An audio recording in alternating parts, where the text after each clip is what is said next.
परमात्मा के अंश आत्मन आप सभी को प्रणाम। Awasthi's Ayurveda anatomy yoga and spirituality channel पर आप सभी का मैं प्रोफेसर एच अवस्थी स्वागत करता हूं, हार्दिक स्वागत करता हूं, अभिनंदन करता हूं। और हमारे बीच में हमारे पूज्य गुरु जी पंडित भगवत शरण शुक्ल जी, जो कि यहाँ व्याकरण के जो है विभागाध्यक्ष रहे काशी हिंदू विश्वविद्यालय में संस्कृत धर्म संकाय विभाग में, वो हमारे साथ हमारी शंकाओं के समाधान के लिए निःशुल्क प्रवचन दे रहे हैं। और मैंने कल एक श्लोक का जो है अर्थ उनसे पूछा था। आज उसी क्रम में एक दूसरे श्लोक का अर्थ पूछना चाह रहा हूँ, क्योंकि हम इन श्लोकों से वंदना करते हैं, ध्यान करते हैं, लेकिन उसका असली अर्थ भी हम लोगों को जानना जरूरी है। क्योंकि गीता का पाठ करने से पहले का एक श्लोक मैंने सबसे पहला बताया, अब दूसरा श्लोक की हम बात कर रहे हैं जिसमें भगवान विष्णु की वंदना की गई है और उसके विशेष अर्थ है। तो हम लोग कभी कभी रट लेते हैं केवल, और जो उसका अर्थ नहीं जानते तब भी बोलते हैं, लेकिन अर्थ जान करके बोलेंगे तो उसके भावों में हम प्रवेश कर पाएंगे, और जब भावों में प्रवेश करेंगे तो उसका फल मिलेगा। तो गुरु जी, अब मैं एक आपके सामने एक श्लोक प्रस्तुत करूंगा और उसमें जो त्रुटि होगी उसे आप ठीक कर देंगे, और उसके पहले उसका जो है शब्दार्थ बताएंगे, यानी कि अर्थ बताएंगे, सीमित शब्दों में ट्रांसलेट करेंगे हिंदी में, और उसके बाद उसकी व्याख्या यानी कि एक्सप्लेनेशन देंगे। तो जो मैं श्लोक भगवान विष्णु की वंदना के साथ कर रहा हूँ, जो ध्यान के का भी कहलाता है, और गीता में लिखा है अथ ध्यानम। तो उसकी पहले की शुरू की 4 लाइनें मैं बता रहा हूँ। शांताकारं भुजग शयनं पद्मनाभं सुरेशं विश्वाधारं गगन सदृशं मेघवर्णं शुभांगं लक्ष्मीकान्तं कमलनयनं योगिर्भिध्यानगम्यं वन्दे विष्णुं भवभयहरं सर्वलोकैकनाथं। अभी इसमें 4 लाइन और हैं, तो मैं उनको नहीं कर रहा क्योंकि उसको अभी इसी क्रम में बादे में करेंगे। तो केवल इन 4 लाइनों का गुरुजी अर्थ बता दें और फिर उसके बाद जो है उसकी व्याख्या कर दें पंडित भगवत शरण शुक्ल जी से, ये हमारी प्रार्थना है। और अब कैमरा जो है हमारे गुरुजी की तरफ, अब आप कृपया विश्लेषण करें। शांताकारं भुजगशयनं पद्मनाभं सुरेशं विश्वाधारं गगनसदृशं मेघवर्णं शुभांगं लक्ष्मीकान्तं कमलनयनं योगहृध्यानगम्यं वन्दे विष्णुं भवभयहरं सर्वलोकैकनाथम्। कृष्णाय वासुदेवाय हरये परमात्मने प्रणतक्लेशनाशाय गोविंदाय नमो नमः। इस चैनल से को इस समय अवलोकन करते हुए सभी विद्वद्गण, सभी छात्रगण, सभी सज्जनगण एवं इस चैनल के प्रतिष्ठापक एवं संचालक आचार्य अवस्थी जी, आपके द्वारा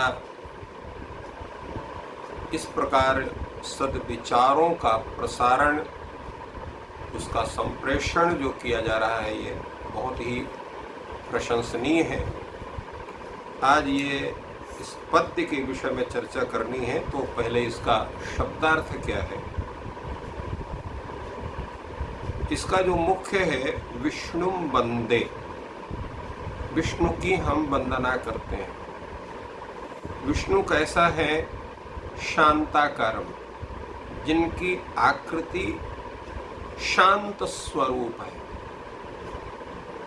भुजग शयनम, भुजगः शयनम यस्य सा भुजग शयनः तम भुजग शयनम, जिनका सर्प जो है वो उनका शयन कक्ष है या शयन का साधन है, अर्थात शय्या है। पद्मनाभम, पद्मम नाभौ यस्य सः पद्मनाभः तम पद्मनाभम, जिसके नाभि में कमल है, सुरेशम, सुराणाम ईशः सुरेशः तम सुरेशम, जो संपूर्ण देवताओं का स्वामी है, विश्वाधारम, विश्वस्य आधारः इति विश्वाधारः, जो संपूर्ण विश्व का आधार है, तम विश्वाधारम, गगन सदृशम, गगनस्य सदृशम इति गगन सदृशम, जो आकाश के समान तुल्य नीलाभ स्वरूप वाला है, मेघ वर्णम, मेघस्य वर्णः मेघवर्णः, मेघवर्ण इव वर्णः यस्य सः मेघवर्णः, अर्थात मेघ के समान कांति वाले हैं। शुभांग, शुभ अंग, शुभानि अंगानि यस्य सः शुभांग तम शुभांगम, जिसके जो सभी अंग अत्यंत सुंदर हैं। लक्ष्मी कांतम, लक्ष्म्याः कांतः स्वामी इति लक्ष्मी कांतः, लक्ष्मी के स्वामी हैं। कमल नयनम, कमलम इव नेत्रे यस्य सः कमल नयनः, जिसके नयन, जिसके कमल के समान सुदीर्घ है। और योगिभिर ध्यान गम्यम, योगियों के द्वारा जो ध्यान से ज्ञात होते हैं, मस्तिष्क में प्राप्त होते हैं, सर्वसाधारण को जो ज्ञात नहीं हो पाते हैं, ऐसे सर्वलोकैकनाथम, सर्वलोकस्य एकनाथा इति सर्वलोकैकनाथा, संपूर्ण लोकों को जो एक ही मालिक, उससे बड़ा मालिक फिर कोई दूसरा नहीं है, ऐसे सर्वलोकैकनाथ। भवभयहरम, भवस्य संसारस्य भयम इति भवभयम, तस्य हरः, मान संपूर्ण संसार से संबंधित सभी भय का हरण करने वाले, ऐसे भगवान विष्णु की हम वंदना करते हैं।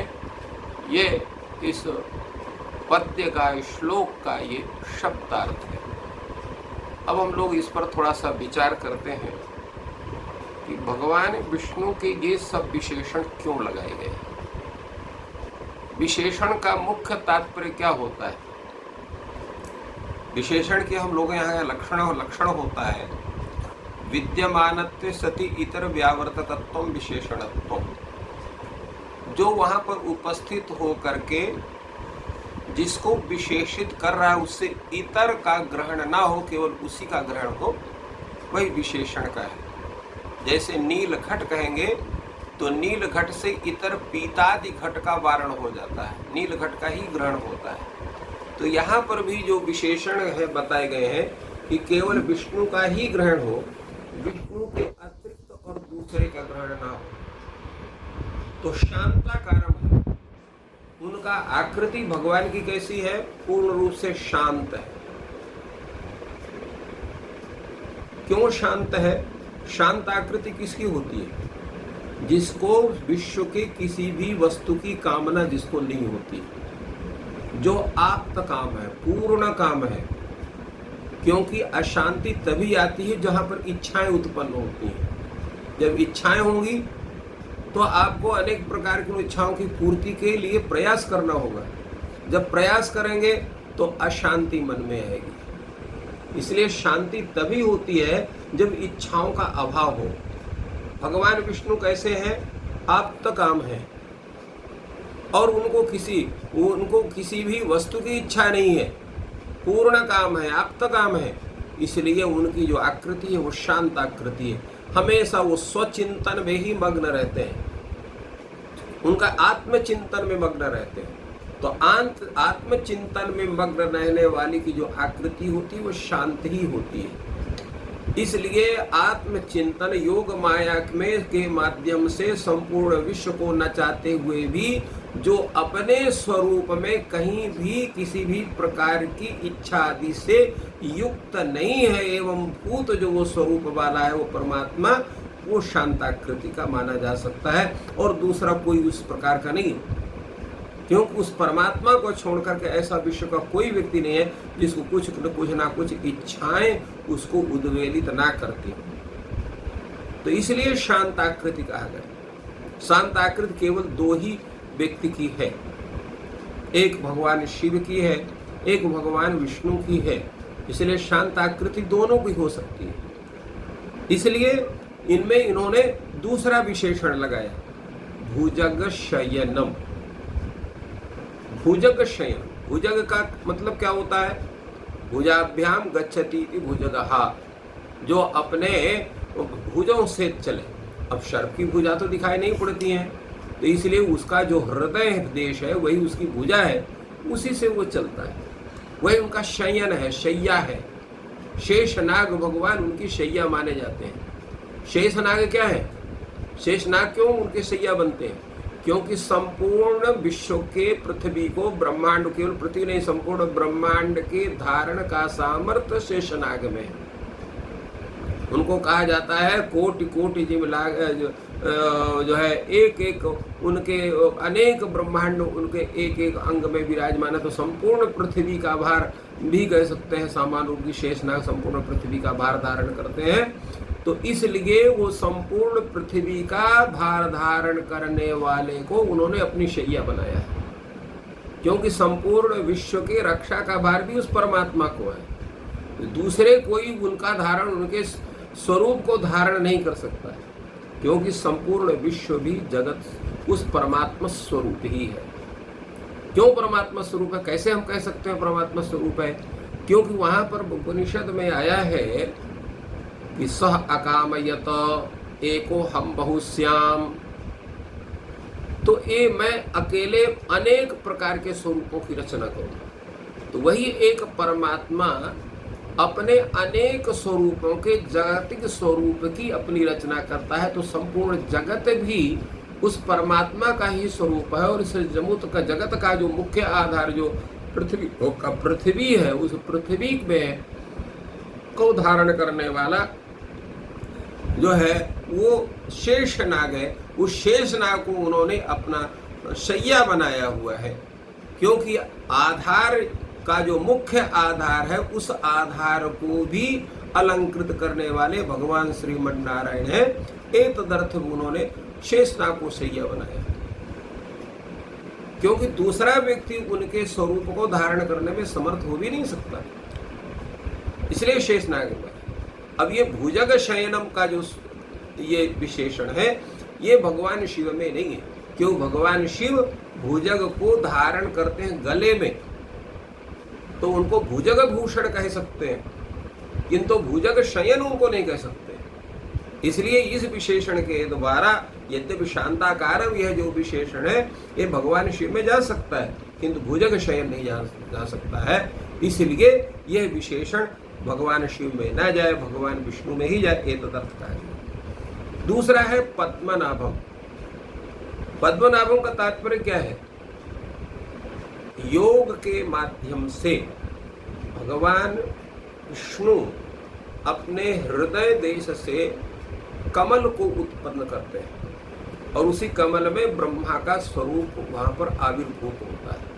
इन सब देवताओं का जन्म नहीं होता है, ब्रह्मा का भी आविर्भूत होता है। विष्णु तो संपूर्ण जगत स्वरूप होते हैं, अपने को तद्रूप में परिवर्तित करते हैं। भगवान शिव भी तद्रूप है। ये त्रिदेव जो है, इन त्रिदेवों की प्रकृति जो एक है और इनके जो है ये अपने लीला करने के लिए तीन स्वरूप में, एक ही परमात्मा अपने को तीन स्वरूप में प्रकट करता है। वही पालन करने के लिए विष्णु बनता है, तो सबको संहार करने के लिए वही शिव बनता है, और वही सबकी रचना करने के लिए ब्रह्मा बनता है।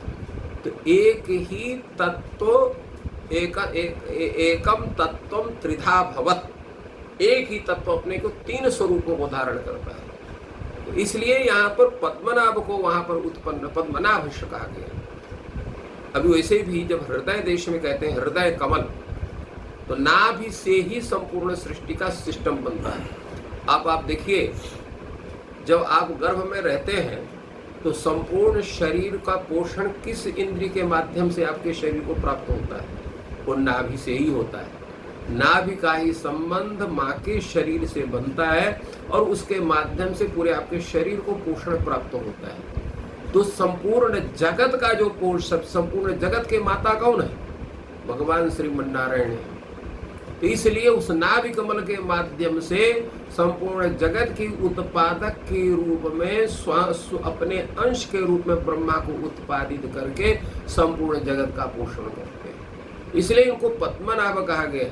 उस पद्म के द्वारा, उस कमल के द्वारा, अपने नाभि कमल के द्वारा ब्रह्मा को उत्पन्न करके संपूर्ण ब्रह्मा के द्वारा कृत जो सृष्टि है उसको पोषित करते हैं।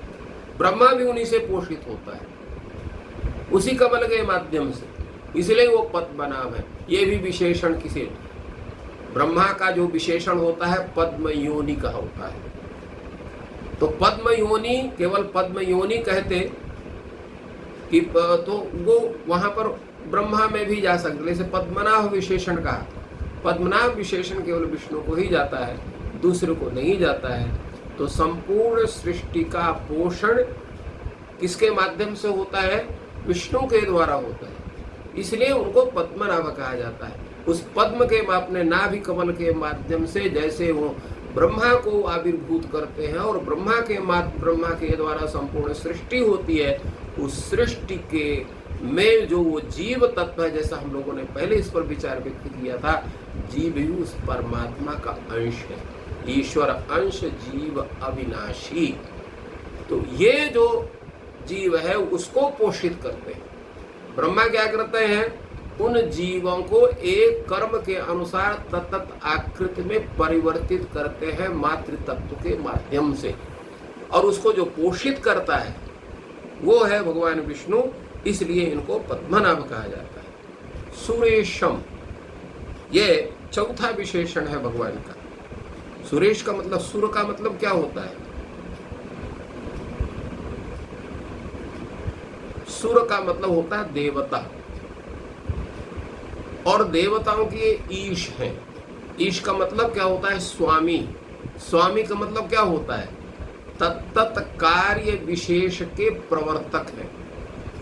ये देवता कौन है? जैसे आप आंखों से देखते हैं, कानों से सुनते हैं, नाक से सूंघते हैं, जिह्वा से स्वाद लेते हैं, और मुख से आप भाषण करते हैं, बोलते हैं। अभी आपके शरीर का एक अंग कोई शिथिल हो जाए तो संपूर्ण क्रिया आपकी बंद हो जाएगी। उन तत्त इंद्रियों को जो शक्ति मिल रही है वो कहाँ से प्राप्त हो रही है? वो तत्त अधिष्ठात्री देवता है। इसी तरह से इंद्रादि देवता है, इनको भी अपने कर्म के संपादन का जो उनका सामर्थ्य है उसको भी भगवान विष्णु के द्वारा ही प्राप्त होता है। इसलिए एक कथानक इसमें है, उसको हम कहना चाहेंगे। उपनिषदों की कथा है कि एक बार सभी देवताओं को अत्यंत गर्व हो गया कि हम अगर चाहें तो हम संपूर्ण सृष्टि की प्रक्रिया को रोक सकते हैं। वायु ने कहा कि मैं अगर वायु रोक दूं तो संपूर्ण सृष्टि गड़बड़ा जाएगी। सूर्य ने कहा अगर मैं जो अपना प्रकाश रोक दूं सर्वत्र अंधकार छा जाएगा। इसी प्रकार सभी देवताओं ने अपने अपने पराक्रम के द्वारा रोकने का कहा। तो उन्हीं ऐसे जब वो चर्चा हो रही थी तो एक बहुत बड़ा आकृति में एक संत के रूप में वहाँ पर प्रकट हुए। उन्होंने या देवता के रूप में उपस्थित हुए, उन्होंने अपना अपना परिचय दिया। तो उन्होंने कहा भाई ये तृण है। अग्नि को कहा कि इसको आप जला दो, तो पूरा जोर लगाया, उस तृण को जला नहीं पाए। वायु को कहा इसको आप इसको उड़ा दीजिए, वायु उस तिनका को उसको हिला तक नहीं पाए। सूर्य से कहा कि आप इसको तप्त कर दीजिए, वो तप्त नहीं कर पाए।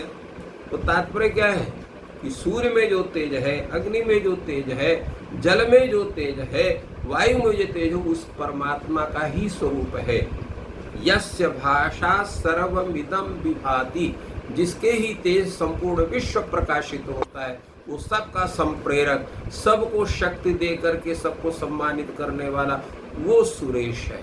तो आपका कहने का अर्थ है कि जो तेज शब्द से मतलब उसकी शक्ति, वो शक्ति जो है, उसका गुण धर्म या उसकी शक्ति, वो सामर्थ्य, तत्त कार्य विधायक सामर्थ्य कौशल जितना है उस परमात्मा का ही उसका प्रसाद है, उसी की ही देन है, उसके बिना कुछ नहीं हो सकता है।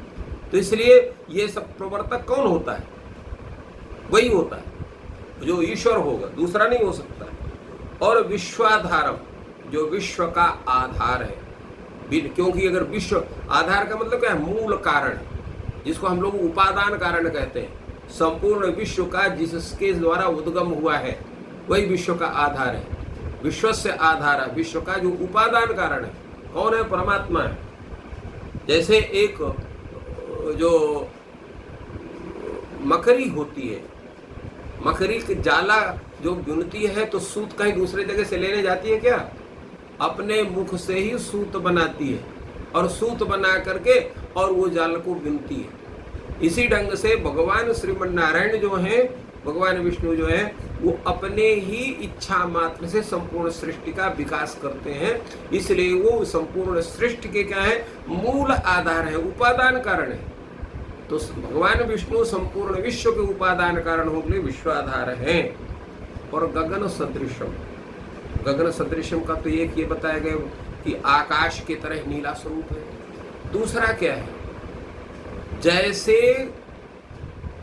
आकाश का एक पर्याय शब्द है अनंत।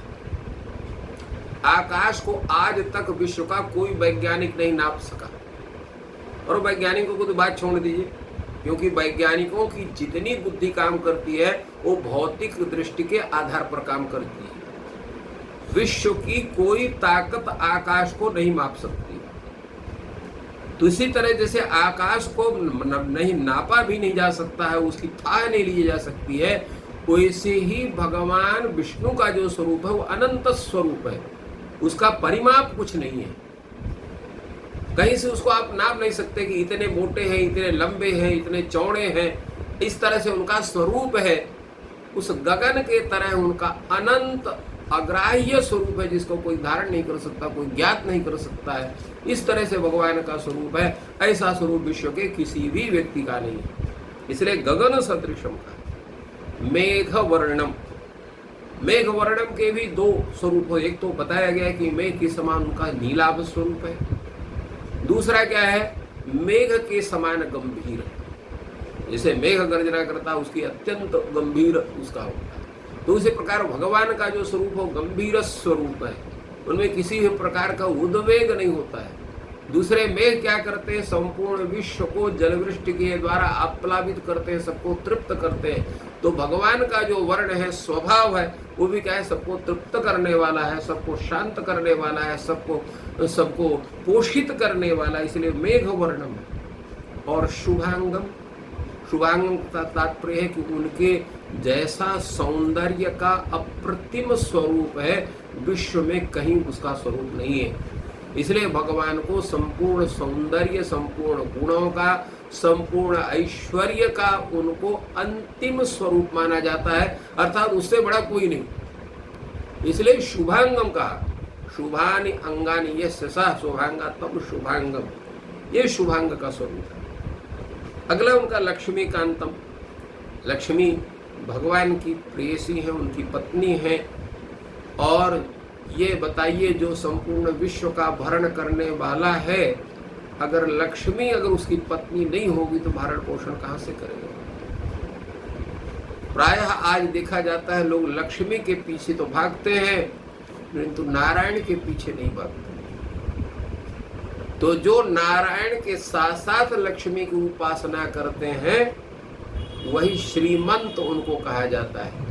आप देखें, जो बड़े बड़े रईस, जो धनी हैं, जो परंपरा से धनिक बने हुए हैं, उनके यहाँ भगवान लक्ष्मी नारायण की दोनों की पूजा होती है। उनके गांव घर में पृथक मंदिर बना होता है।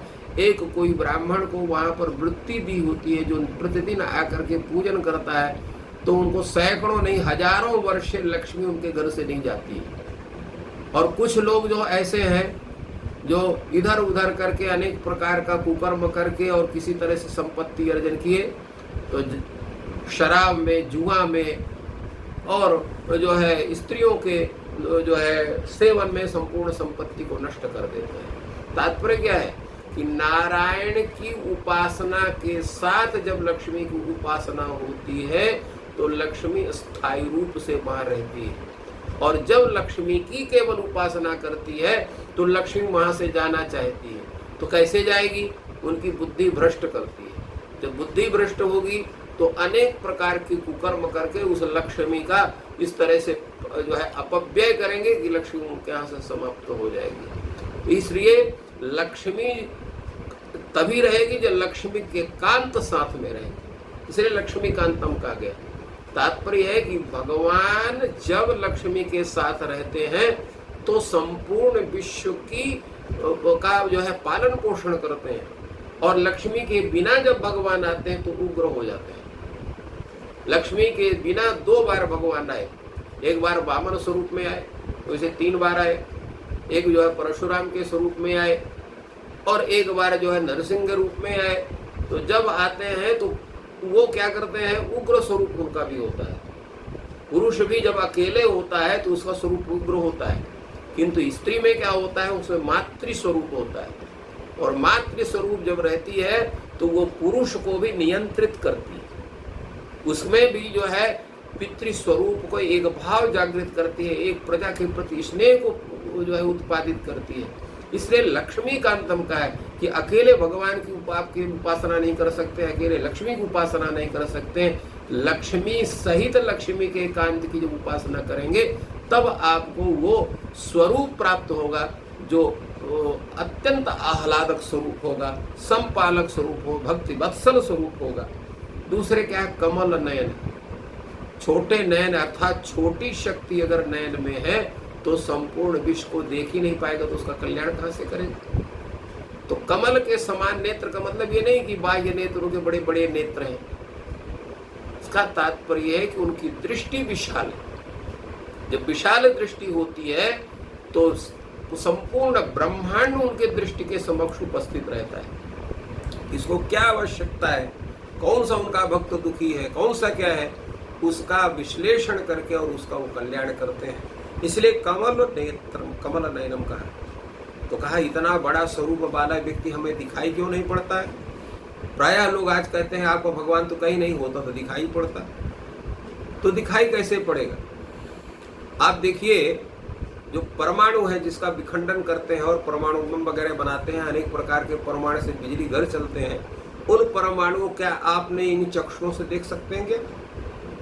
वैज्ञानिक लोग भी बड़ी बड़ी जो है वो यंत्र है उनके द्वारा परमाणु को देखते हैं, उनका विखंडन करते हैं, उसका सदुपयोग करते हैं। तो सामान्य आंखों से हम परमाणु का एक जो स्वरूप है उसको हम नहीं देख सकते हैं। दूसरे क्या है कि हम पृथ्वी के परमाणु को देख सकते हैं, परंतु और भी परमाणु है, तेज का परमाणु है, जल के परमाणु है, इसी तरह से वायु का परमाणु है। उन परमाणु का तो कभी आज तक साक्षात्कार कोई किया नहीं, तो उन सब परमाणुओं को हम कैसे जानेंगे?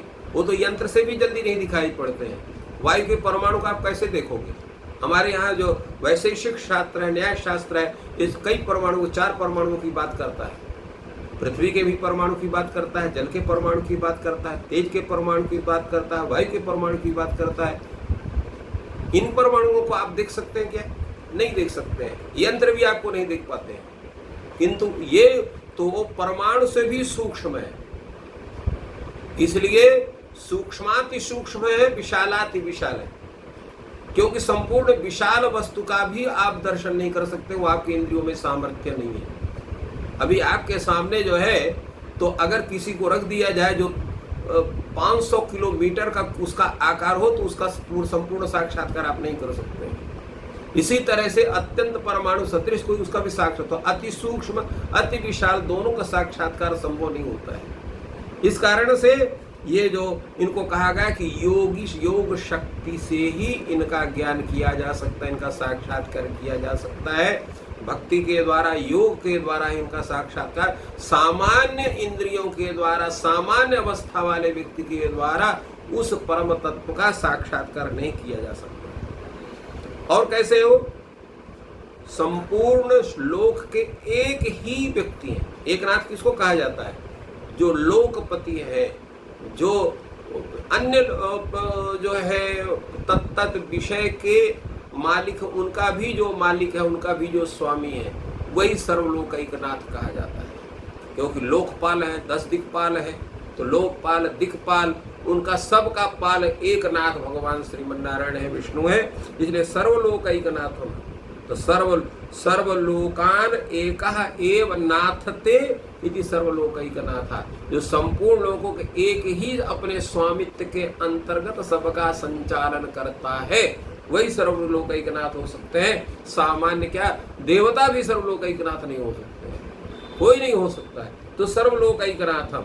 और दूसरा क्या है, भक्त लोग जब उनकी आराधना करते हैं तो उनके संपूर्ण भय को हरण करने वाला उस परमात्मा विष्णु का दूसरा कोई नहीं है। क्योंकि मोक्षाद नारायणादिच्छेद, मोक्ष की कामना, मोक्ष का देने वाला नारायण के अतिरिक्त और दूसरी किसी देवता में सामर्थ्य नहीं है। काशी में भी भगवान हमारे बाबा भोलेनाथ मोक्ष देते हैं, परंतु कैसे देते हैं? उस नारायण के माध्यम से, जो जीव, क्योंकि यहाँ पर भगवान विष्णु शिव जो है, विश्वनाथ हैं, वो साक्षात जगत गुरु के रूप में विद्यमान रहते हैं। उपदेश देने का कार्य केवल गुरु को ही होता है। तो गुरु के रूप में तारक मंत्र का उपदेश उन जो है यहाँ पर शरीर छोड़ने वाले जीवों को देते हैं, और वो भगवान विष्णु के लोक को प्राप्त करके और मोक्ष को प्राप्त करते हैं। इसलिए संपूर्ण भव संसार का जो भय है, सबसे बड़ा भय क्या है? जन्म लेना और मृत्यु होना। जन्मत मरत दुषह दुख होई, जन्म लेने में और मरण होने में सबसे बड़ा दुख है, ये सबसे बड़ा भय। तो इसलिए इस भय, और ये भय क्या होता है? कर्मों के कारण होता है। कर्म किस तरह के होते हैं, इनकी चर्चा हम लोग कर्म योग के संदर्भ में करेंगे। तो वो भव भय हरम, संपूर्ण संसार के भय का हरण करने का सामर्थ्य अगर किसी में है तो भगवान श्रीमन्नारायण भगवान विष्णु में है। ऐसे विष्णु की ही यहाँ पर वंदना की जा सकती है। दूसरा व्यक्ति इतने गुणों को धारण जब कर ही नहीं सकता है, उसकी वंदना कैसे की जा सकती है? इसलिए यहाँ पर गीता के सर्वप्रथम यहाँ पर वंदना की गई। और वस्तुतः इस श्लोक के माध्यम से गीता के भी कई संदर्भों को प्रकाशित किया जा सकता है। इसका एक अलग व्याख्यान होगा, कभी इस पर चर्चा हम लोग करेंगे। आज इस पद्य को केवल इतना स्वरूप देना मुझे उचित लग रहा है, तो इसलिए इसकी व्याख्या इस रूप में की गई। नारायण नारायण,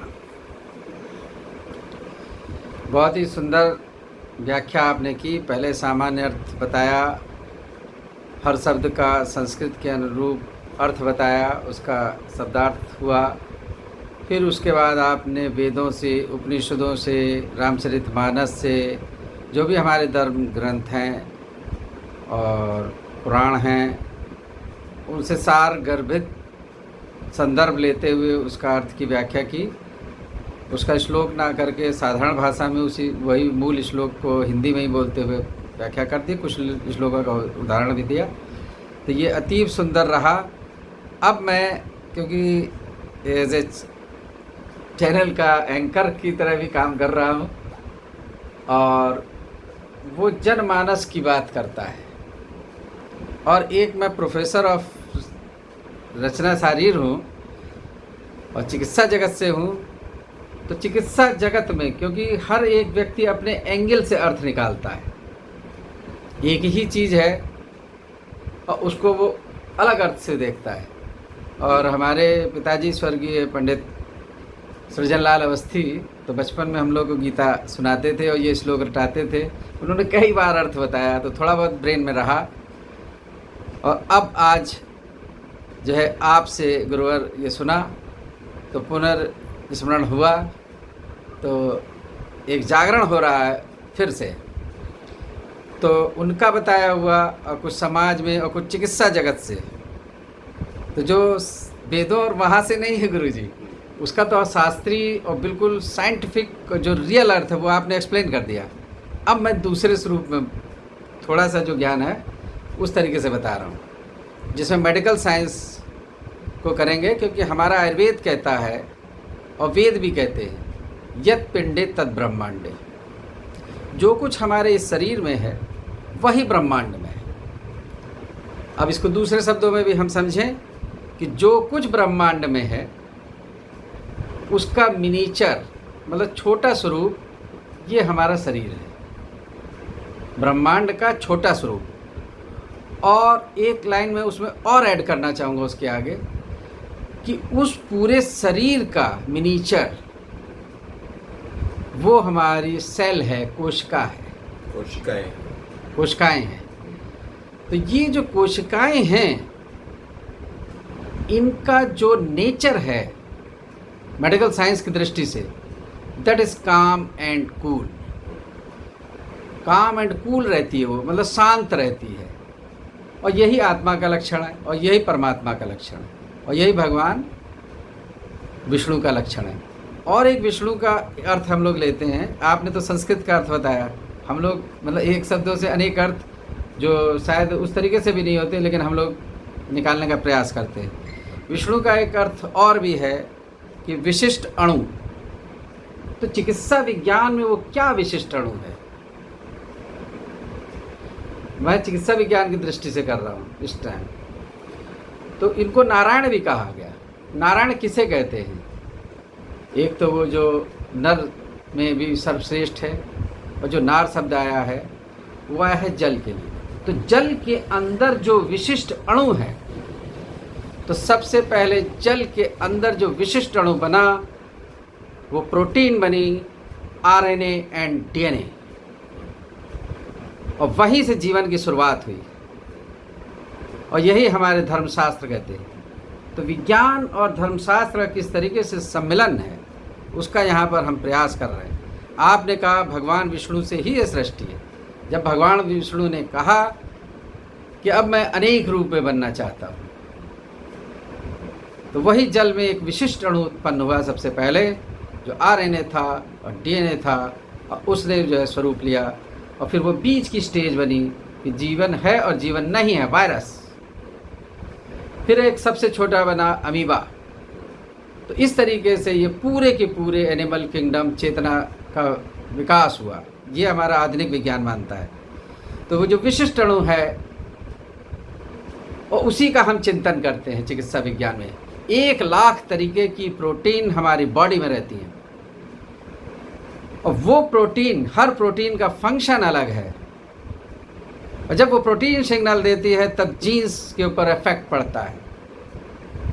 और वो जीन्स, एक मैंने पहले भी चर्चा में कहा कि एक जैसे हम ये कुर्ता पहने हैं, बाहों को ढके हुए हैं, तो एक प्रोटीन उसको कवर किए रहती है। और जब तक उसका विभेदन नहीं होता, जीन्स अपीयर होकर कोई रोग नहीं उत्पन्न कर सकता, डोमिनेट नहीं कर सकता। तो ये सारे जो अर्थ हैं वो इससे मिलते हुए हैं।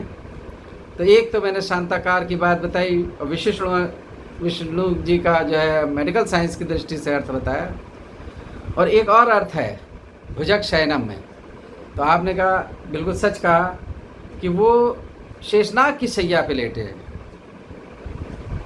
और हमारे भगवान शिव, भोलेनाथ जो विश्वनाथ हैं, तो उनके शरीर पे ही सर्प लिपटे हुए हैं। तो जितने भी हमारे देवी देवता हैं, एक और चीज़ देखिए कि उनको के सर के ऊपर छाया करे रहता है। कोई भी देवी देवता का देखिए, चित्रों का आप देखिए और मंदिरों में देखिए कि सर्प उसके सर के ऊपर ढके हुए हैं, छाया करे हुए हैं। तो ये क्या चीज़ है, क्या सिंबल है? सिंबल क्या दे रहे हैं वो? तो सिंबॉलिक रूप से जो है इन चीज़ों की चर्चा हो रही है।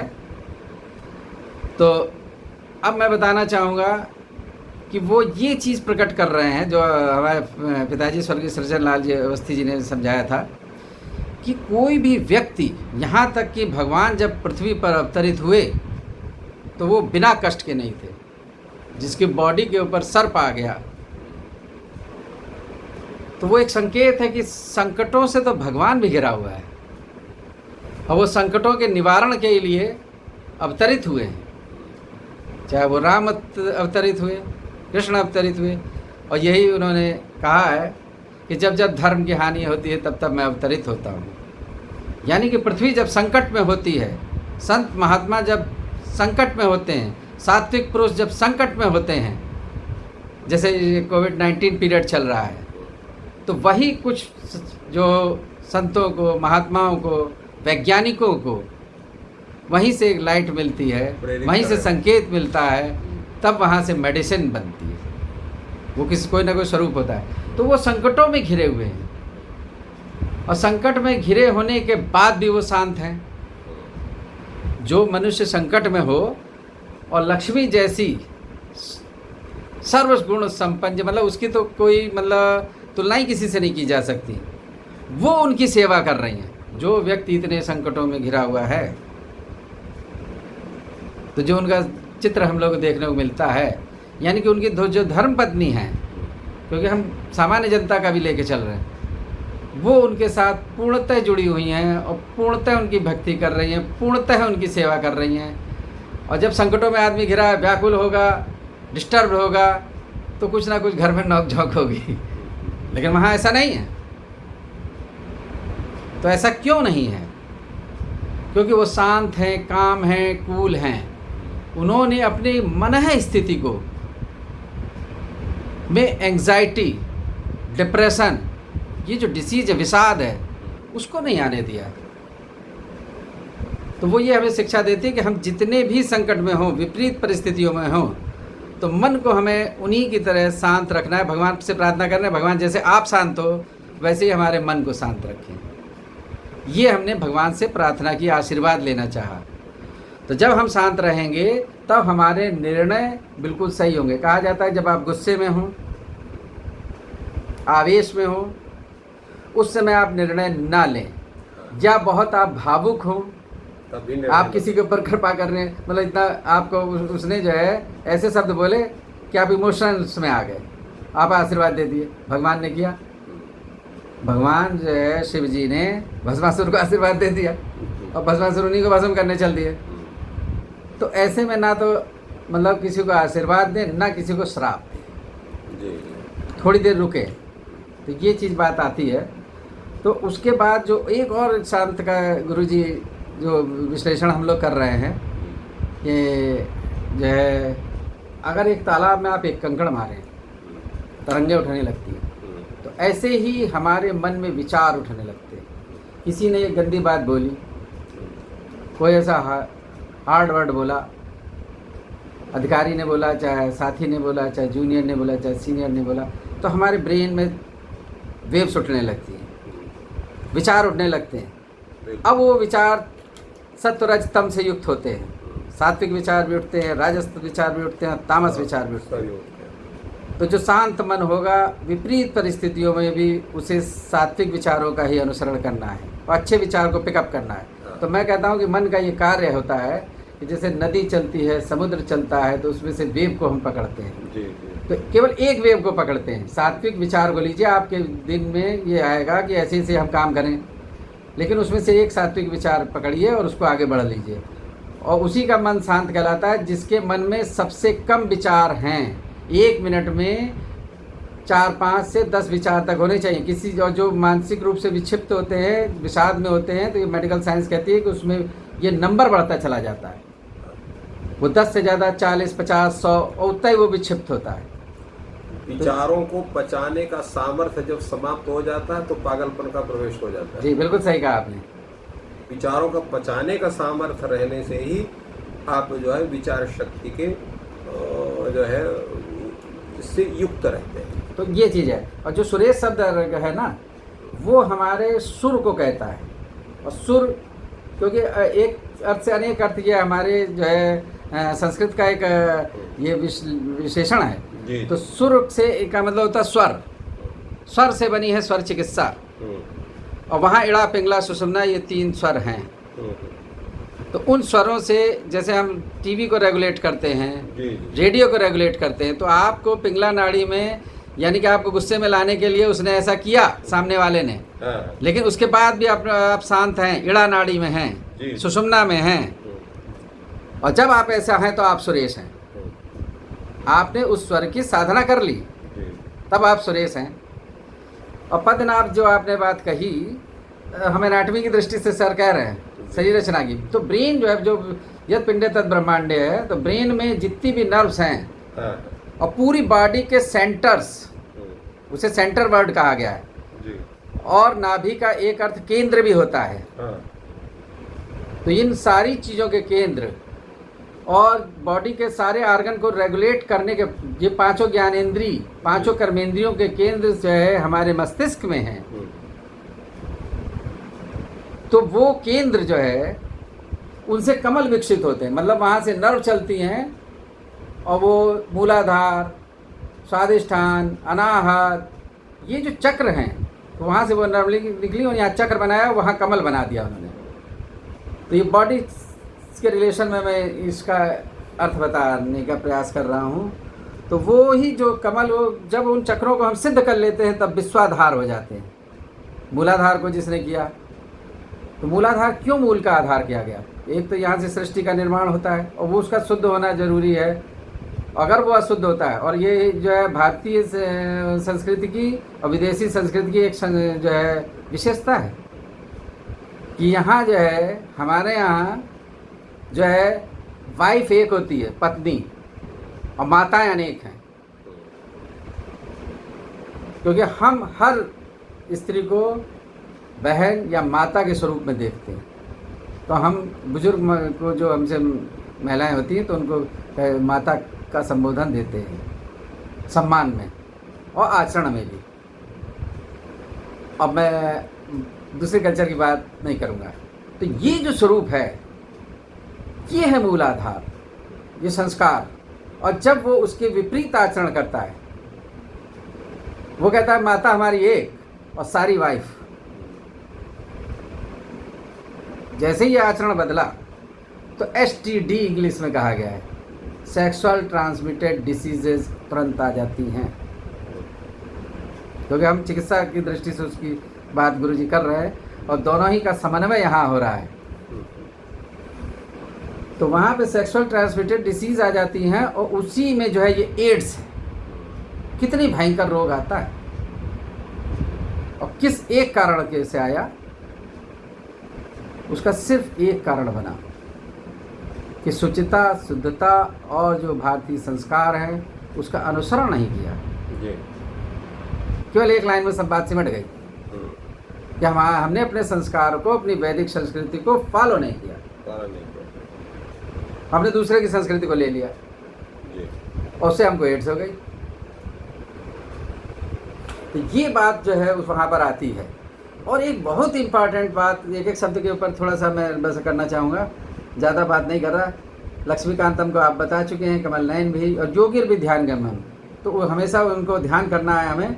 और बंदे विष्णु भवहरम, सब लोग एक नाथम, उस सर्वलोक के नाथ भगवान विष्णु से हम ये प्रार्थना कर रहे हैं कि भगवान हमको ये जो संसार का भय है, रोग रूप भय, उसका हरण करिए, और दुख का भय, और या एक अज्ञात भय आ जाता। हम कल्पना करते हैं कि हम वहाँ जाएंगे, हमारा बॉस ये कहेगा, हमारा अफसर ये कहेगा, एक काल्पनिक हम जो है संसार बना लेते हैं।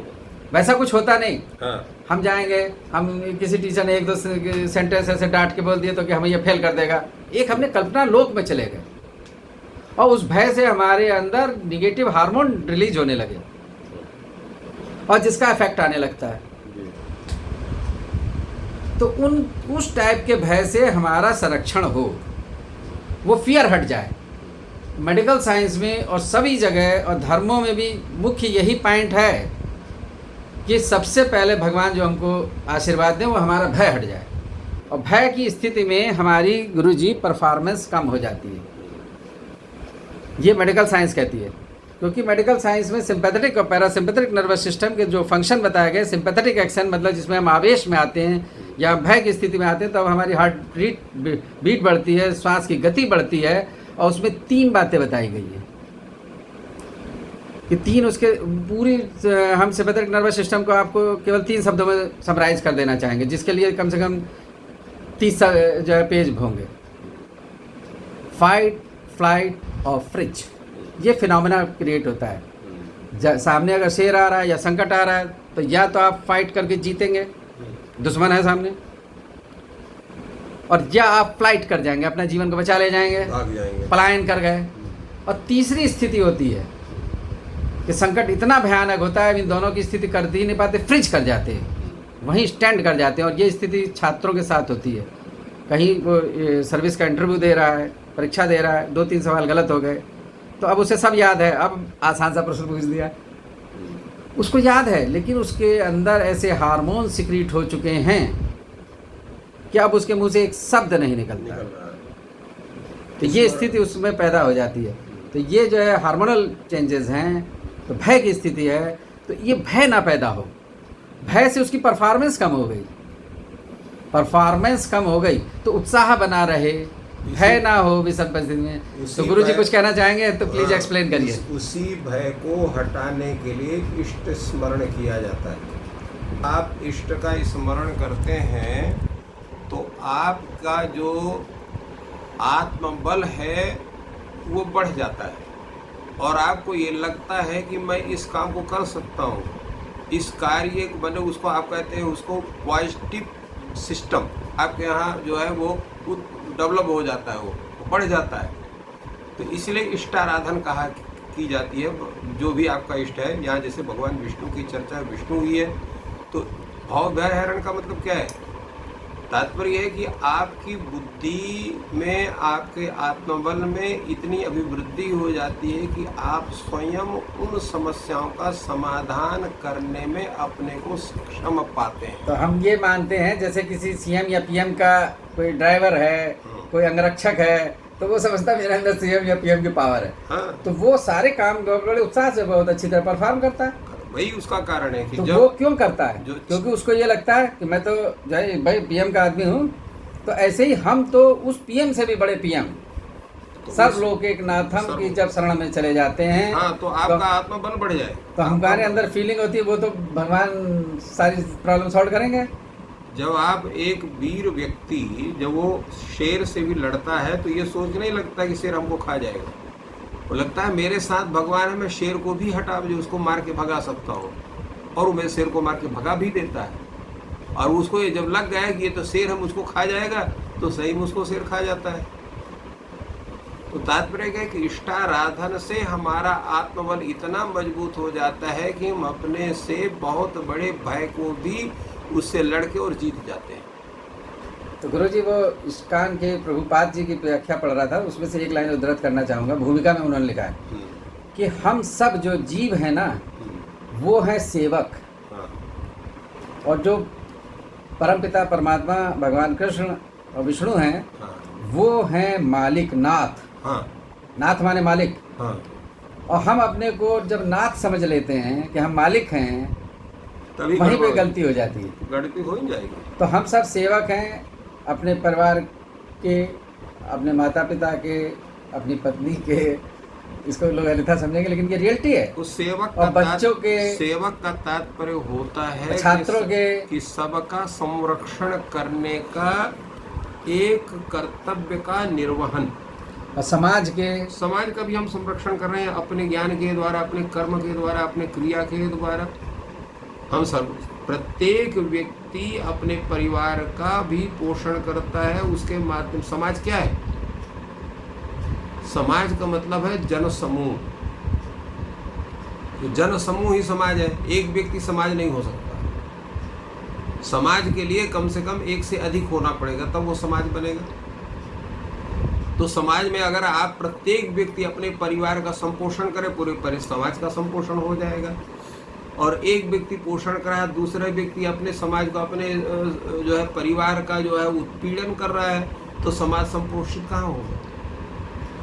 तो तात्पर्य ये है कि आप उस समाज को, परिवार के, इसलिए हमारे यहाँ हमने जो व्याख्या की इसको कि जो है उसका, उनका जो विशाल उनके नेत्र है, विशाल हृदय है। तो विशाल हृदय में संपूर्ण परिवार, विश्व आपका कुटुंब है। इसलिए हमारे यहाँ जो भावना की वसुधैव कुटुंबकम, संपूर्ण पृथ्वी जिसका कुटुंब हो, तो संपूर्ण पृथ्वी जब कुटुंब हो जाएगा तो सबके पोषण के विषय में आप सोचेंगे। केवल अपने माता पिता और भाई बहन और पत्नी और बच्चों के विषय में ही खाली नहीं सोचेंगे। इसलिए देखिए, विश्व में वही महान हुआ है जिसने संपूर्ण पृथ्वी के विषय में सोचा है। वो चाहे आपके भारतवर्ष के लोग हों, चाहे विदेश में आपके ब्रिटेन के लोग हों, या आपके जो है अमेरिका के हों, या रूस के हों, या चीन के हों, जिन्होंने पूरे संपूर्ण विश्व में प्रसिद्धि पाई, वही पाए हैं जिन्होंने संपूर्ण पृथ्वी को अपना कुटुंब समझने का प्रयास किया। बहुत सुंदर बात आपने कही। और रामचरितमानस में भी यही चीज़ आती है कि जो हनुमान जी का गुण बताया कि वो लघु स्वरूप भी हो जाते हैं और बहुत बड़े भी हो जाते हैं। तो जब समुद्र को पार कर रहे थे तो उन्होंने अपना लघु रूप लंका में प्रवेश के समय पर लघु बनाया और उसके मुख से निकलते हुए आ गए। तो ये उनकी थी। तो इसको मैं दूसरे रूप में एक अर्थ हमारा ये भी है कि जो सृष्टि होती है व्यक्ति की, यानी कि उसके ब्रेन की सोच, विचारधारा, वो ये है कि आप जो है कि सृष्टि कितनी बड़ी है, यानी कि आप सोच कितनी बड़ी, किसको आप परिवार मानते हैं, आप किसको अपना मानते हैं। तो बहुत से व्यक्ति गुरुजी केवल ये कहते हैं कि जो है मैं अकेले ही सब कुछ हूँ, उन्हें ना तो पत्नी की हेल्प चाहिए या उसके लिए ना बच्चे की, या वो अपने ही स्वार्थ में सारे काम डिसीजन लेते हैं। वो अपने को सेंटर्ड करके जो अपनी लाइफ के, अपने डिपार्टमेंट के, अपने समाज के निर्णय करते हैं, तो जिसमें उसका हित है उस एंगल से निर्णय लेता है। अब उसके बाद थोड़ी सी सृष्टि बड़ी हुई, तब उसने पत्नी को साथ लिया, थोड़ी और सृष्टि बड़ी हुई, अपने बच्चों को लिया। ये क्रम है आजकल समाज में, और माता पिता का उसके बाद का नंबर है। उसके बाद क्या होता है, और थोड़ा सा अगर वो विशाल हृदय बना तब वो अपनी जाति का लेता है, उससे थोड़ा विशाल हुआ तो अपने गांव का लेता है। तो ये सृष्टि बड़ी होती चल रही है। तो उससे भी बड़ी सृष्टि हुई तो अपने शहर का लिया, उससे भी बड़ी सृष्टि हुई अपना स्टेट का लिया, उससे भी बड़ी सृष्टि हुई अपने राष्ट्र का लिया, उससे भी बड़ी सृष्टि हुई तो हमने जो है पूरे जो है विश्व का लिया, और उससे भी बड़ी सृष्टि हुई तो जितने ग्रह उपग्रह ये सब हैं ब्रह्मांड का लिया। तो जो वेद हमारा है, वैदिक ज्ञान है, जो संस्कार दे रहे हैं कि सृष्टि तो हमारी वो है, सभी के हित की बात सोचनी है। तो ये हमारा कॉन्सेप्ट है, सिद्धांत है। और दूसरी बात है, जब हमें कोई बड़ा टारगेट लेना होता है, पहले तो ये हम सामान्य स्थितियों में कर रहे हैं, और जब हमें किसी विशेष चीज़ का लक्ष्य प्राप्त करना होता है, छात्रों को मैं ये बात कहता हूँ, जैसे आपको कोई कंपटीशन बीट करना है, सेलेक्ट होना है, तब आप बड़ी सृष्टि लेके चलेंगे तो लक्ष्य को शायद ना पा पाए। आपको सृष्टि को समेट के हनुमान जी की तरह केवल एक टारगेट अर्जुन की तरह लक्ष्य बनाना होता है, और उतने घंटे, ज़्यादा से ज़्यादा घंटे, जो भी बच्चा आज 12, 14 या 16 घंटे से नीचे पढ़ता है तो वो IIT, मेडिकल और ये जो सर्विसेज आजकल आ गई कि आज 2500 पोस्ट आई, 6 लाख लोग फार्म भरे हैं, तो वो इस तरीके का कंपटीशन बीट नहीं कर सकता। तो उसको सृष्टि छोटी करनी पड़ती है और वो बुक्स में जाना होता है। सृष्टि छोटे करने का मतलब कि वो पूरे अगर समाज की और पूरी वो जनरल एक्टिविटीज़ में ही अपना टाइम लगा लेगा तो वो उसका अपने लक्ष्य को कैसे पाएगा। अब इसका आप जो है विस्तृत, हमसे ज़्यादा अनुभवी हैं, गुरु जी के विचार जानना चाहूँगा इस क्षेत्र में। उसमें मुख्य ये है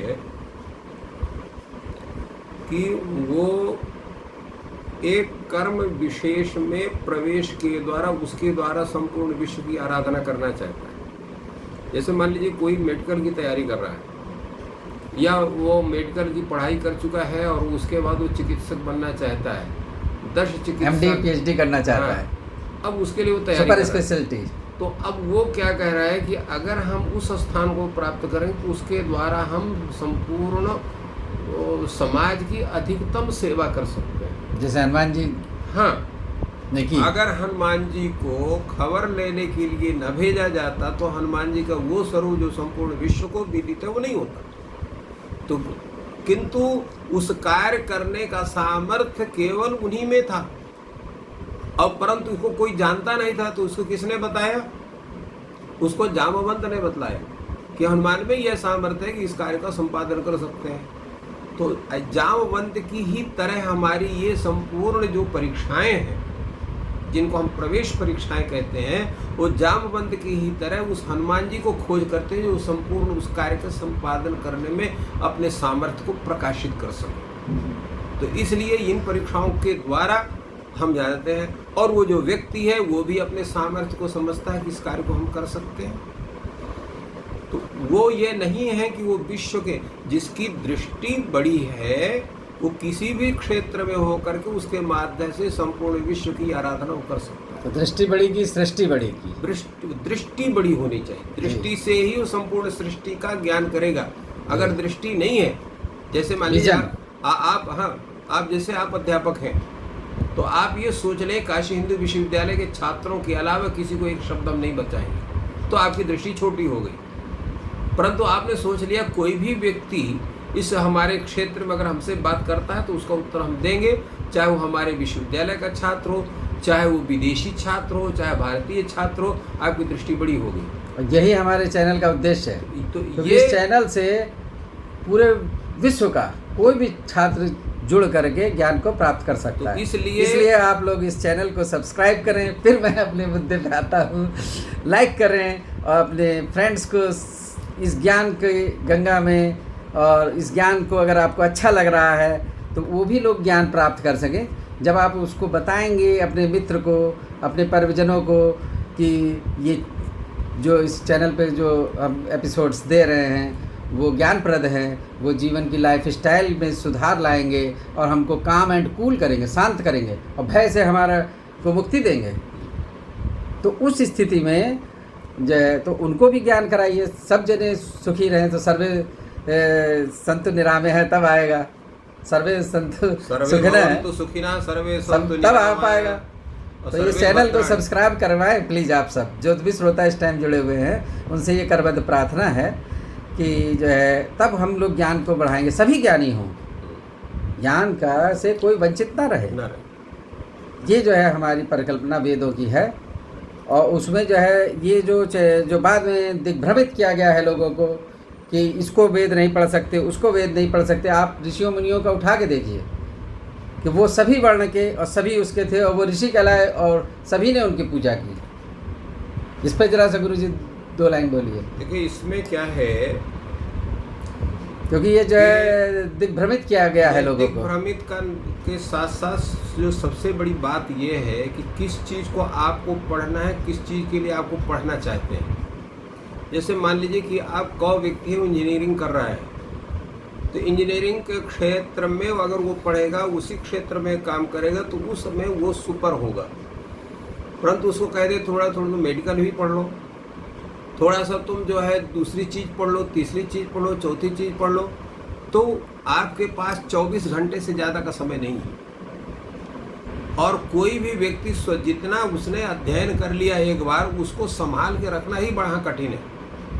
तो आप सबको कहो कि वेद पढ़ें, सभी को कहो कि आप पुराण पढ़ें, सभी कहे आप इंजीनियरिंग बन जाए, सभी डॉक्टर बन जाए, सभी वकील बन जाए, सभी IAS बन जाए, सभी पीस, कैसे संभव है? इसलिए आपके शास्त्रों ने कहा कि भाई आपको इस चीज़ का अध्ययन करना, आपको इस चीज़ का अध्ययन करना, आपको इस चीज़, और सब चीज़ की ज़रूरत है। जितनी इंजीनियरिंग की जरूरत, उतनी धर्मशास्त्र की भी ज़रूरत है, जितनी चिकित्सा शास्त्र की जरूरत, उतना सत्साहित्य की ज़रूरत है, उतना दर्शन शास्त्र की ज़रूरत है, उतना आपको IIT से संबंधित जितनी चीज़ें उनकी भी उतनी ज़रूरत है। तो केवल एक चीज़ पे फोकस करेंगे तो इसलिए हमारे पूरा समाज, हाँ पूरे एक व्यक्ति तो एक पे फोकस करेगा, एक व्यक्ति करेगा तो उसका मतलब कोई विशेष ब्रांच को करेगा कि वो मेडिकल पे ही सारा फोकस कर रहा है और वो दूसरी चीज़ नहीं पढ़ रहा है। हाँ, तो मेरे कहने का तात्पर्य है कि जिसको जिस चीज़ में आप प्रवेश करने के लिए शास्त्र या समाज आपको कहता है, कोई चीज़ छोटा नहीं। पहले इस बात को ध्यान करना है, न कोई कर्म छोटा है, न कोई विद्या छोटी है, न कोई कला छोटी है। छोटा है व्यक्ति की सोच। अगर व्यक्ति ये सोच रहा है यार ये बड़ा है मैं तो छोटा हूं, तो आप छोटे हो गए। अगर आपने सोच रहा जैसे वो है वैसे हम भी हैं, तो आप बड़े हो गए। तो भगवान ने तो सारे अंग प्रत्यंग सब बराबर दिए सबको। तो तात्पर्य क्या है कि आपकी सोच बराबर की होना चाहिए, किसी कार्य को छोटा नहीं समझना चाहिए, साथ साथ में सबकी बुद्धि बराबर नहीं होती। इस बात को मानना पड़ेगा सबको। इसलिए हमारे यहाँ शास्त्र कहते हैं कि विद्या परिश्रमाधीना बुद्धि कर्मानुसारिणी। समझने की, स्मरण करने की जो शक्ति है सबकी भिन्न भिन्न होती है। शरीर में 3 शक्तियाँ मुख्य होती हैं जो कार्य विधायिका है। एक तो आपकी शारीरिक शक्ति, दूसरे बौद्धिक शक्ति, तीसरे पुत्रोत्पादन आदि क्षमता। चाहे स्त्री हो चाहे पुरुष, सभी में है। बहुत सी स्त्रियां हैं किसी भी संतान को उत्पन्न नहीं कर सकती, बहुत से ऐसे पुरुष हैं किसी भी संतान को उत्पन्न नहीं कर सकते हैं, नहीं जो है सभी को पुत्र होते, सबको तो पुत्र नहीं होते हैं, पूरी मेडिकल साइंस लगी हुई तब भी पुत्र उत्पादन नहीं कर पाते हैं, न पुरुष कर पाता न स्त्री कर पाती है, क्योंकि वो क्षमता उनके शरीर में नहीं है। इसी प्रकार बहुत हट्टे कट्टे हैं, सब कुछ ठीक है, परंतु एक वाक्य उनको दे दिए रट के आपको नहीं सुना सकते हैं, आप कितना उनको व्याख्या दें उनके मस्तिष्क में जाता नहीं है, तो वो सामर्थ्य उनके अंदर नहीं। परंतु शारीरिक सामर्थ्य इतने बड़े पहलवान है कि अपने से दूसरे को पटक देते हैं। तो वो आपने एक एग्जाम्पल दिया था तो कि बल्ब का उसमें फिलामेंट होता है, तो हाँ। कोई तो 40 वाट को सहन कर लेता है, कोई 100 को, कोई बिल्कुल। 440, तो वो जैसे ही तो उससे पावर बढ़ती है तो फ्यूज उड़ जाता है। इसीलिए हमारे धर्मशास्त्रकारों ने, हमारे आचार्यों ने कहा है कि फला व्यक्ति उसको वेद पढ़ने से उसको वो काम उसको करे, वेद वाला काम वो करे। फला कहा नहीं, आपको जो है चिकित्सा सिस्टम को आपको देखना है, एक आपको प्रशासन देखना है, एक आपको व्यापार देखना है, एक आप जितनी कलाएं हैं, जितने भी उद्योग हैं उसको आपको देखना है, एक को कह दिया आपको निर्माण कार्य देखना है, एक को कह दिया आपको सहायक की जरूरत है, बिना सहायक के आप कैसे काम करेंगे।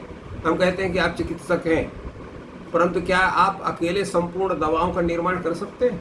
अगर कोई आपको सहायक नहीं है तो सब कोई डॉक्टर बन जाएंगे, तो दूसरे डॉक्टर की सहायता करने के लिए किसको बुलाएंगे, आप कहाँ से लाओगे? तो इसलिए समाज में प्रत्येक व्यक्ति की जरूरत है, जितना बहुत बड़े पंडित की जरूरत है उतना चिकित्सक की भी जरूरत है, उतना इंजीनियर की भी जरूरत, उतना प्रशासक की भी जरूरत है, उतना जो वणिक कर्म करने वाला है, खेती करने वाला है, गो आदि का पालन, उसकी भी उतनी आवश्यकता है, उतने भी उसको भी बुद्धि लगानी पड़ती है, उतना उसको श्रम करना पड़ता है। अच्छा, इसमें एक गुरुजी और बात आती है कि आजकल ये चल रहा है और बिल्कुल सच चल रहा है कि माता पिता को इस चीज़ पे जोर ज़्यादा नहीं देना चाहिए, और ये कहा जा रहा है जो हॉबी हो उस पर बच्चा काम करे। तो इसके संदर्भ में एक बात और कहेंगे कि जो हॉबी का मतलब ये होता है जिसमें उसे थकान महसूस ना हो, जिस काम को वो कर रहा है कई घंटे तक करता रहे और तब भी उसको थकान ना लगे, तो वो उसमें शायद वो ज़्यादा विकास कर सकता है। इसके संदर्भ में आपका क्या विचार है? ऐसा आजकल माना जा रहा है और इसका अनुसरण करने का सभी लोग संदेश दे रहे हैं। तरीका गलत है। कारण क्या है कि प्रत्येक व्यक्ति का ज्ञान वो अपने अगल बगल वातावरण, लोगों से मिलने जुलने के माध्यम से उसका सिस्टम बनता है बचपन से। जैसे एक छोटा सा बच्चा है, अगर वो इंजीनियरों के बीच में है या कारीगरों के बीच में है तो उसका कारीगरी के बीच में उसका ज़्यादा ध्यान जाएगा, उसका मन लगेगा। परंतु एक व्यक्ति है जो कि वो केवल चिकित्सा के क्षेत्र में, चिकित्सक लोगों के साथ में है, तो उसको औषधि के विषय में, चिकित्सा के विषय में, रोग के विषय में उसका मन अधिक लगेगा। तो वातावरण ही वो प्रभावित है। आपको एक उदाहरण मैं बता रहा हूँ। 2 पक्षियों को किसी शिकारी ने पकड़ा जी। दोनों एक ही समान थे, तो वो ले जा करके उस पक्षियों को, तोता थे, दोनों को उन्होंने बेचने के लिए बाजार में गया। तो एक महात्मा थे, वो एक तोता उनको बहुत अच्छा लगा, उन्होंने उसको ले लिया। दोनों जुड़वा थे। एक आया जो है वो कोई डकैत था, उसने उसको ले लिया। अब वो जो महात्मा के यहाँ वो राम राम सबको कहता था, वो जो है कहीं श्लोक भी उच्चारण करता था, सब कुछ करता था। और वो जो शिकारी के यहाँ या जो है डकैत के यहाँ का, वो कहता मारो काटो उसको, पकड़ लो उसको, सब छीन लो, ये चिल्लाता था। अब संयोग से दोनों जो है उड़ गए अपने अपने स्थान से, एक जगह पहुँचे। तो एक जो चतुर व्यक्ति था उसने दोनों को पकड़ लिया और दोनों से पूछने लगा। तो उन्होंने कहा कि भाई ये जो आपको प्रभाव है ये किस कारण से है? तो संगति के कारण से, एनवायरमेंट। तो इसीलिए हमारे देहात में आप देखिए पहले क्या होता था कि फला समुदाय एक तरफ रहेगा, फला समुदाय एक तरफ रहेगा, फला समुदाय, इसलिए उनके बच्चे उसी समुदाय, उसी सिस्टम में, उसी परिवेश में, उसी वातावरण में पलेंगे, तो उसी चीज को सोचेंगे। अब आप कह दीजिए एक कारीगर का लड़का है, मतलब बढ़ई का लड़का है, अब वो बढ़ईगिरी को छोड़ करके लोहा वाले काम में उसका ज्यादा मन लग रहा है। क्यों लग रहा है? क्योंकि उसके बगल में एक लोहार है, वो लोहे का काम बड़ा अच्छा, उसको अच्छे लगने लग गए। अथवा किसी वो संगीत वाले का, क्योंकि संगीत वो सुन रहा है, देख रहा है, उसको आप संगीत उसको अच्छे लगने लगा। अथवा कोई वैदिक व्यक्ति है, उसको वेद देख रहा है, उसको उसमें पढ़ने लग रहा है, अपने में उसको मन नहीं लग रहा है। हमारे यहाँ सिस्टम क्या है, परंपरा को सबसे सर्वोपरि माना गया। अगर आपके चिकित्सक हैं, आप अपने लड़कों की चिकित्सा, भले ही कुछ पढ़ रहा है, चिकित्सा क्षेत्र में उसको लगा रहे हैं, उसका कारण क्या होगा? वो आगे चल के आपसे बड़ा चिकित्सक बनेगा, उसका बच्चा वो उससे बड़ा चिकित्सक बनेगा। यहाँ क्या है, लोग उसको ह्रास सिस्टम कहते हैं। यह ह्रास सिस्टम नहीं होता है, उस परंपरा को आगे बढ़ाने का होता है। आप एक परंपरा को पालन करते हो, उसमें नई चीज सोचते हैं। तो जी गुरुजी, ये तो हुआ, ये तो हॉबी की और उसकी हम लोगों ने चर्चा की। हॉबी जो है वो आपके परिस्थिति और परिवेश के माध्यम से बनती, स्वतः हॉबी जो है किसी के अंदर उत्पन्न नहीं होती। एक चीज़ मैं यहाँ कहना चाहूँगा, डिस्क्लेमर है कि हम लोग जो भी बातें कर रहे हैं, ऐसा कोई उसको अनुसरण करे ये उसकी इच्छा है। हाँ। करे या ना करे, ना करे, हम लोग ज्ञान पे चर्चा कर रहे हैं। एक वो चर्चा हम है। ज्ञान की चर्चा ये कर रहे हैं कि वेदों में क्या है, गीता में क्या है, उपनिषदों में क्या है, पुराण में क्या है, और हमारे चिकित्सा विज्ञान में क्या है, और समाज में क्या है। और अपनी अपनी पसंद से अपने अपने उसके अनुसार वो अनुसरण के लोग करते हैं और सेलेक्ट करते हैं। जो जो धाराएं चल रही हैं उन पर हम लोग थोड़ा थोड़ा प्रकाश डाल रहे हैं। तो ये बहुत सुंदर जो है आज जो है हमारा श्लोक का विवरण हुआ, और आप सबको भी अगर पसंद आया तो फिर वही मैं अनुरोध करूँगा, करबद्ध प्रार्थना है कि हमारे channel Awasthi's Ayurveda, anatomy, yoga and spirituality channel को सब्सक्राइब करें, अपने मित्रों से, अपने परिजनों से शेयर करें और उनसे भी सब्सक्राइब करवाएं। अगर आपको पसंद आ रहा है तो उनसे कहें कि ऐसी बात है। तो इसमें हमने 4 पिलर लिए हैं, एक तो आयुर्वेद, और दूसरा एनाटमी, तीसरा योगा, और जो है चौथा जो है हमने स्पिरिचुअलिटी। तो स्पिरिचुअलिटी के लिए पहली सीरीज़ जो हम दे रहे हैं, तो हम गुरुजी पंडित भगवत शरण शुक्ला जी से गीता के ऊपर करवा रहे हैं। तो ये गीता के ऊपर जैसे परिचर्चा होती है, तो परिचर्चा होते होते समाज तक पहुंच जाती है, और वेदों से उसके सब उदाहरणों में तो वही चीज़ चल रही। तो आज तो केवल गीता के अथ ध्यानम का उसका भी आधी बात हुई, आधा श्लोक अभी रह गया। और ये जो है टाइमिंग 1 घंटा 11 मिनट हो चुके हैं गुरुजी, और पता ही नहीं चल रहा। अभी ये लग रहा है कि 5-10 मिनट पहले ही हम लोगों ने ये चीज़ चालू की थी। तो इतना टाइम हो चुका है, और अभी आधा श्लोक बचा जिसके ऊपर कल या आगे चर्चा करेंगे। और गुरुजी इसको आप अगर समराइज्ड वे में, क्योंकि आप ज्ञानवृद्ध हैं, वयोवृद्ध हैं, और इंटरनेशनल यूनिवर्सिटी काशी हिंदू विश्वविद्यालय के सबसे बड़े पद प्रोफेसर होता है और विभागाध्यक्ष भी रहे, तो ये सारे पदों को आपने सुशोभित किया है। तो इस श्लोक को आप जो है फिर से एक बार उच्चारण कर दें, और जो उसका बिल्कुल थोड़ा सा जो अर्थ बता दें, जिससे समराइज हो जाए, मतलब जो अंत में समराइज किया जाता है, तो आपके से शब्दों में होगा तो शायद और सुंदर हो जाएगा। शांताकारं भुजगशयनं पद्मनाभं सुरेशं विश्वाधारं गगनसदृशं मेघवर्णं शुभांगं लक्ष्मीकान्तं कमलनयनं योगधृध्यानगम्यं वंदे विष्णु भवभयहरं सर्वलोकैकनाथम। इस पद्य का इसका शब्दार्थ और विश्लेषणार्थ दोनों का व्याख्यान हो चुका है।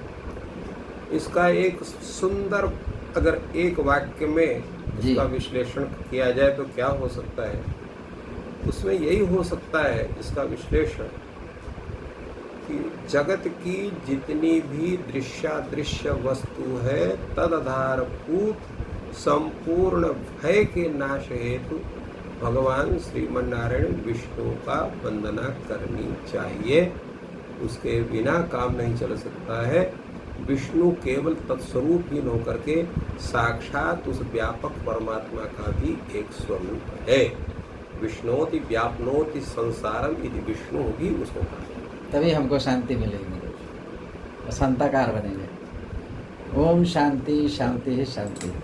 तो आप दर्शकों ने इतना समय दिया और हमारे जो डिस्कशन हुआ है उसको सुना, तो आप सभी साधुवाद को साधुवाद है, धन्यवाद है।